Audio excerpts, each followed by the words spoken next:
27 साल की पी राधा गायत्री नई नई शादी हुई, पति के साथ हनीमून ट्रिप पर गई और फिर मसूरी में होटल के एक कमरे में फर्श पर पड़ी उसकी लाश मिली। नाक से बहता खून, कमरे में शराब की बोतलें और पति अचानक गायब। आखिर उस रात ऐसा क्या हुआ जो एक खुशहाल शादी को एक मर्डर मिस्ट्री बना गया। ये है राधा गायत्री, जो विशाखापट्टनम की रहने वाली एक हाईली एजुकेटेड आईटी प्रोफेशनल थी। गुरुग्राम की एक कंपनी में फंड अकाउंट मैनेजर के तौर पर काम कर रही थी। और यही दूसरी तरफ है सौम्य श्रीचरण, जो पुणे के एक बड़ी आईटी कंपनी में सॉफ्टवेयर इंजीनियर थे। इन दोनों की शादी 8 नवंबर 2025 को हुई थी।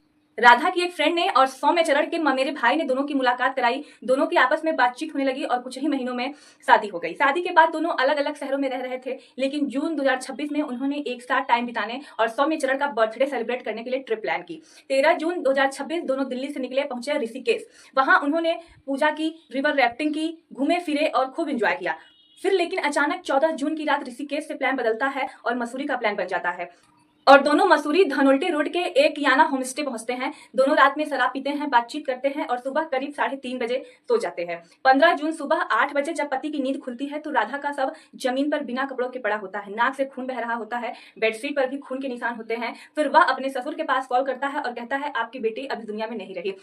और जब पुलिस उस होटल के कमरे में पहुंचती है, कमरे में शराब की बोतलें और दवाइयों के रैपर भी मिलते हैं। राधा के परिवार ने सीधे उसके पति सौम्य चरण पर आरोप लगाए और कहा उनका पति उन्हें मेंटली टॉर्चर करता था। और शक यहाँ से और भी गहरा हुआ जब उसने राधा के बैग में एक सीक्रेट जीपीएस ट्रैकर छुपा रखा था, जिससे वह उसकी हर एक्टिविटी को ट्रैक करता था। और फिर जब एफआईआर दर्ज हुई तो पति फरार हो गया और अपना मोबाइल स्विच ऑफ कर दिया ताकि कोई ढूंढ ना पाए। अब सवाल ये उठता है कि अगर उसने गुनाह किया ही नहीं तो वह भागा क्यों? क्या यह सिर्फ एक एक्सीडेंट था या पहले से सोची समझी साजिश? क्या राधा के पति ने उसको मारा या इसके पीछे किसी और का हाथ? फिलहाल राधा का पोस्टमार्टम देहरादून में कराया गया वीडियोग्राफी के साथ। फॉरेंसिक टीम हर एंगल से जांच कर रही है, मेडिकल रिपोर्ट, ट्रैवल डिटेल और क्राइम सीन।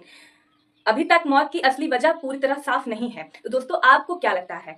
क्या इस घटना के पीछे राधा के पति सौम्य चरण का हाथ है या पहले से ही कोई राधा को मारना चाहता था? अपनी राय कमेंट करके जरूर बताइए, क्योंकि आपकी एक राय हमारे लिए बहुत मायने रखती है। और ऐसे ही और रोचक और नई खबरों के लिए हमारे चैनल साली को सब्सक्राइब करना ना भूलें। धन्यवाद।